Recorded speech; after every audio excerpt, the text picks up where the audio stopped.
December 10 దేవుడు పవిత్రతకై ఆజ్ఞాపిస్తున్నాడు. పౌలు థెసలోనికలోని విశ్వాసులకు వ్యక్తిగత పవిత్రతను గూర్చిన దేవుని ఆజ్ఞలను ఇచ్చాడు. ఆజ్ఞలు అనే పదం సైనిక సంబంధ పదం. అది ఉన్నత స్థాయి అధికారుల నుండి పంపబడిన ఉత్తర్వులను సూచిస్తుంది. మనం దేవుని సైన్యంలో సైనికులం గనుక మనం ఉత్తర్వులకు లోబడి తీరాలి.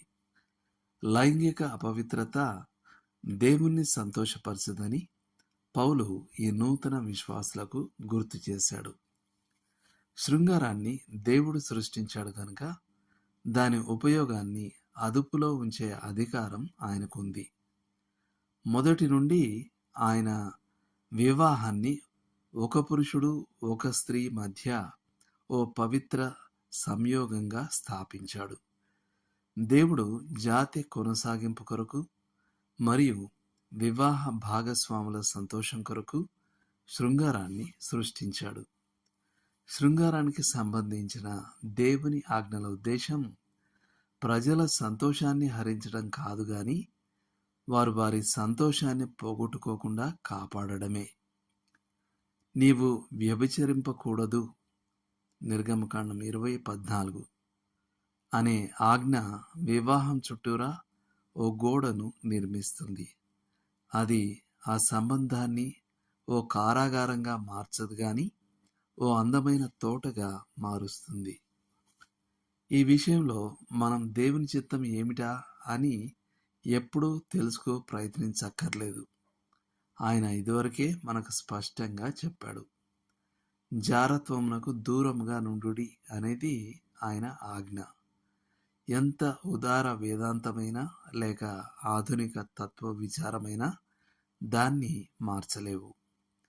దేవుని ఉద్దేశం మనం పరిశుద్ధీకరించబడాలని, మనం శరీర మరియు మానసిక పవిత్రత కలిగి ప్రత్యేకించబడిన జీవితాలు జీవించాలని. ఈ సలహా స్వీకరించండి. సైనికుడెవడును యుద్ధంనకు పోవునప్పుడు తన్ను దండులో చేర్చుకొనిన వానిని సంతోషపెట్టవలెనని ఈ జీవన వ్యాపారములలో చిక్కుకొనడు. తిమోతికి రాసిన 2వ పత్రిక 2వ అధ్యాయం 4వ వచనం. మరింత అధ్యయనానికి కొరింథీలకు రాసిన మొదటి పత్రిక 6వ అధ్యాయం 9-10 వచనాలు, గలతీ పత్రిక 5వ అధ్యాయం 19 నుండి 21 వరకు, థెస్సలోనికైలకు రాసిన మొదటి పత్రిక 4వ అధ్యాయం 3వ వచనం, హెబ్రీ పత్రిక 13వ అధ్యాయం 4వ వచనం. చేయాల్సిన పని. మీ సొంత మాటల్లో మీరు పవిత్రంగా ఉండాలంటే మీరు మీ జీవితాన్ని ఎలా జీవించాలని దేవుడు కోరుతున్నాడని మీరు నమ్ముతున్నారో రాయండి.